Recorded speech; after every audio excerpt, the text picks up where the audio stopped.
everybody. My name is Evelyn Pasdzierny from GMP Architects from Gerkan Marg and Partners.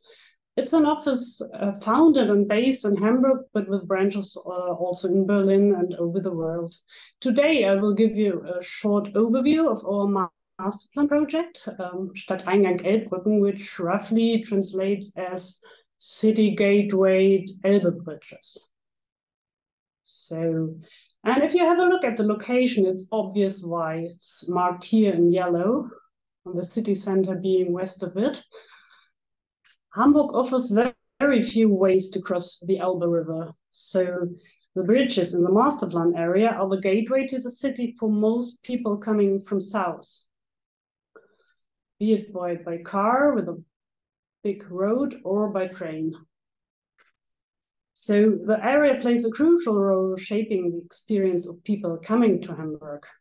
But in this regard, it's pretty dysfunctional today, shattered by the massive traffic infrastructure and neglected by city planning in the past decades. The area is mostly perceived as a place of transit instead of a welcoming gateway to the city, characterized by major roads, as you can see here, and the traffic links, you can see them here.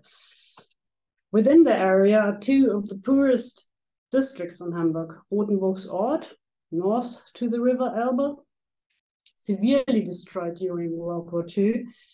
Automobile-focused post-war period hasn't done much to revive it, but built massive traffic junctions instead.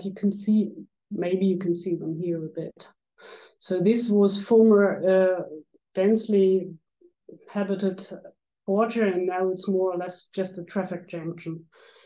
And the Veddel, which is south to the Elbe, a small, densely populated quarter, basically an island surrounded by industrial harbor compounds. You can see them still here, isolated from the rest of the city. But directly adjacent, there are huge future developments. The Hafen City, other than to be seen in this picture here, mostly also built already. And the new quarter of Grasbrook, which is under planning right now, as like at the same time, more or less, as we did this. So that will also put some pressure on the existing neighborhoods. Facing all these issues, the city commissioned 6 planners to come up with a concept to guide future developments in this area.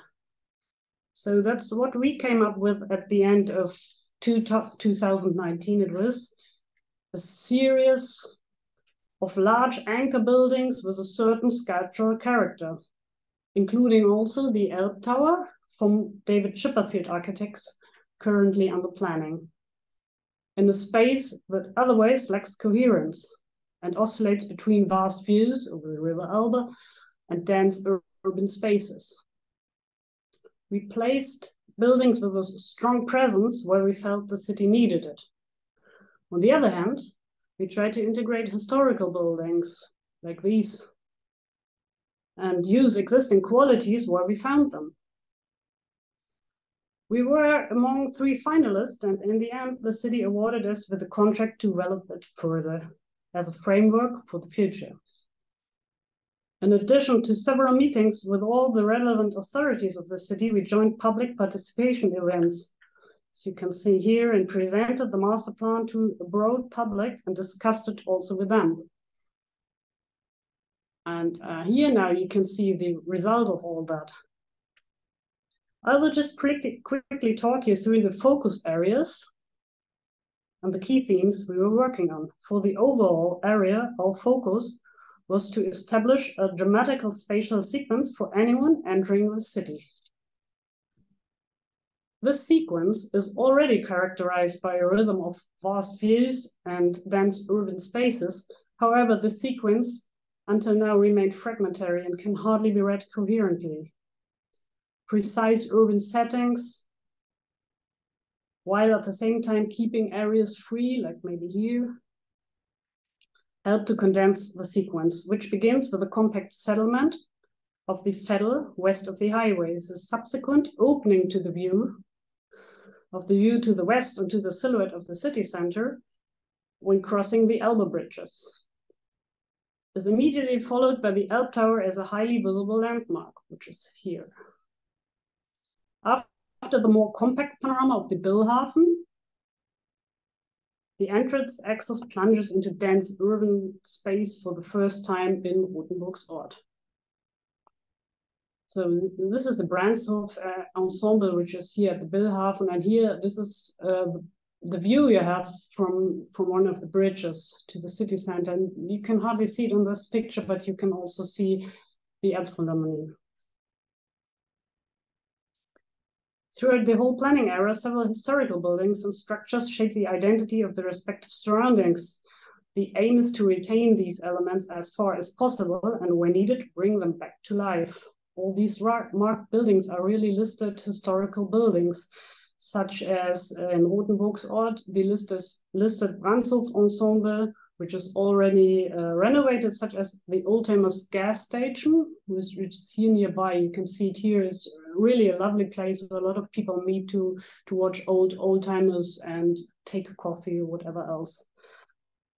But in the other hand, on the Vettel, the listed and currently derelict former custom halls, you can see on this picture, symbolize the history of the place as a gateway to the Freeport, but still needs to be revived and provided by an adequate use of the buildings.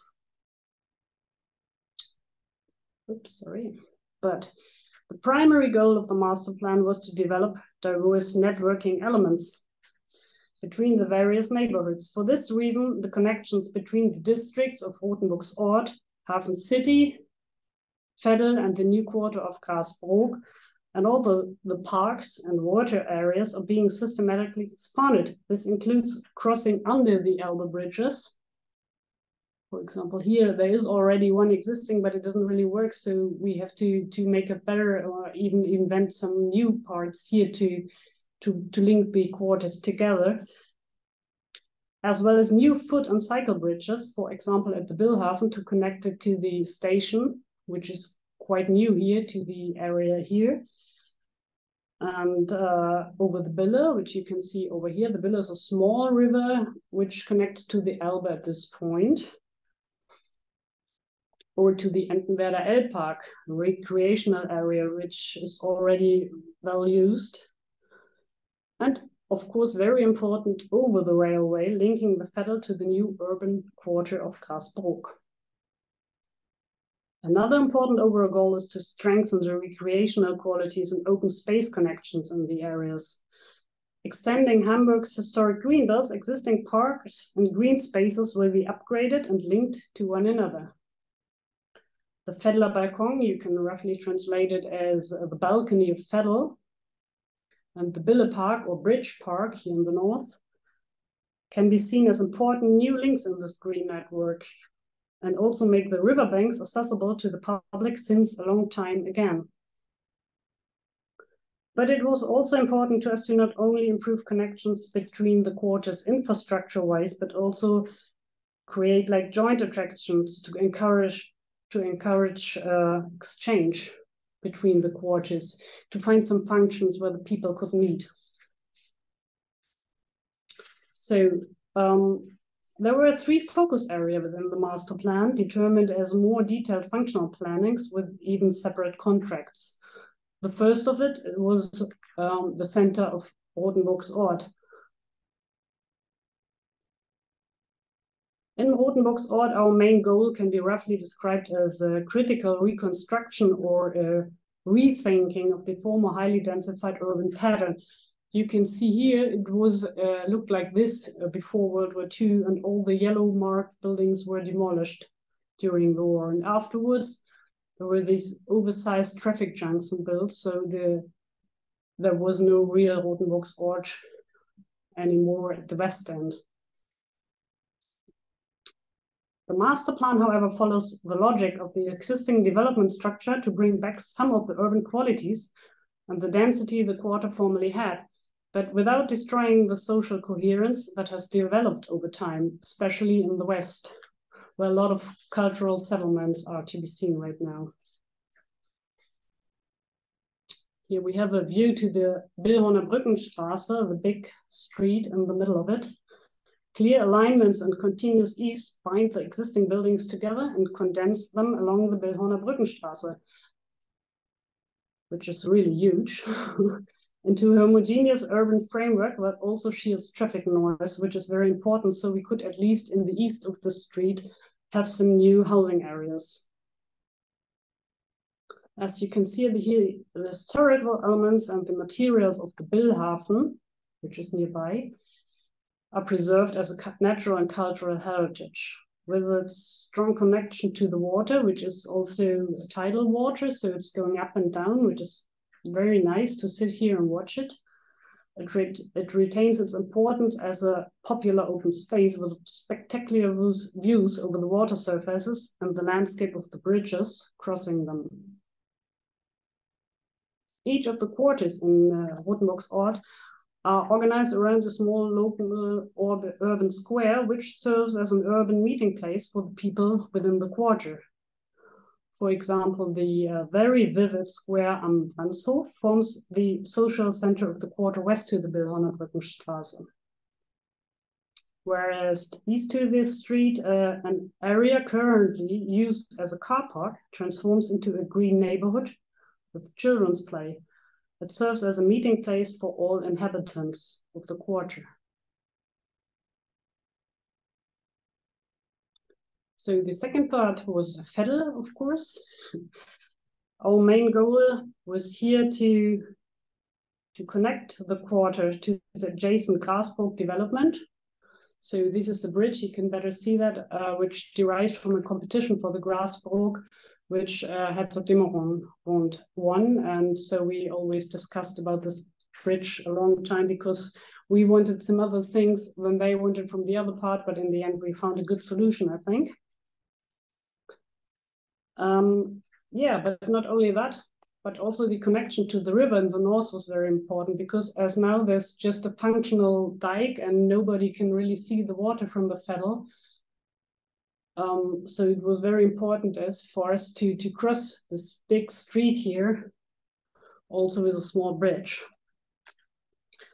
while also finding a reasonable way to use a derelict customs site, which you can maybe see on this picture quite well, that is exposed to the extreme noise of harbor lorries going around it, and the motorway, of course, and the railroad. The main design features of Fritz-Schumacher's Veddel, you can mainly see it here, large blocks of bricks grouped into one large shape are consistently developed further with our design of a large block with mixed use, which creates a noise-protected island that even allows residential uses and gives the Veddel a strong identity towards the river. The new block encloses the old custom halls, which can be used, for example, for small businesses or gastronomic facilities. But in the end, the city officials asked us to do an alternative concept, paying more respect to the derelict existing structures. You can see it here quite well. So this design variant takes up the linear character of the listed customs halls and summarizes them with two new elongated structures aside. So the old custom halls remain visible from the dike, but due to the noise situation, obviously in this variant, no housing is possible. But the view is directed towards the Elbe with the panorama of the historic Elbe bridges. You can see them here. And the future Elb Tower from David Chipperfield Architects.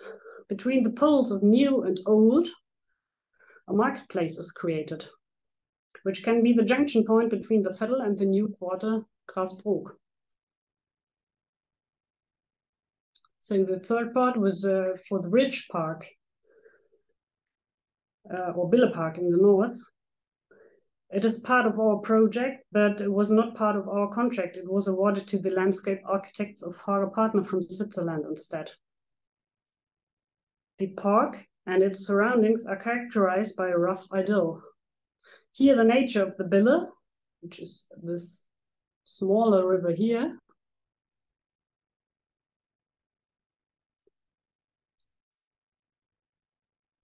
industrial plants with nostalgic charms, and a harsh bridge landscape, which you can see here, it's a lot of bridges in this park, meet. In future, the Bille Park will offer a wide range of leisure activities, sport fields for recreation and games. The accessibility and passability of the park will be improved by new pedestrian and cycle path connections, such as the Billesteg. This characteristic element of the new Bille Park is to lead along the banks of the Bille and makes it possible to view the city from the river and its natural conditions. So that's it. Thank you.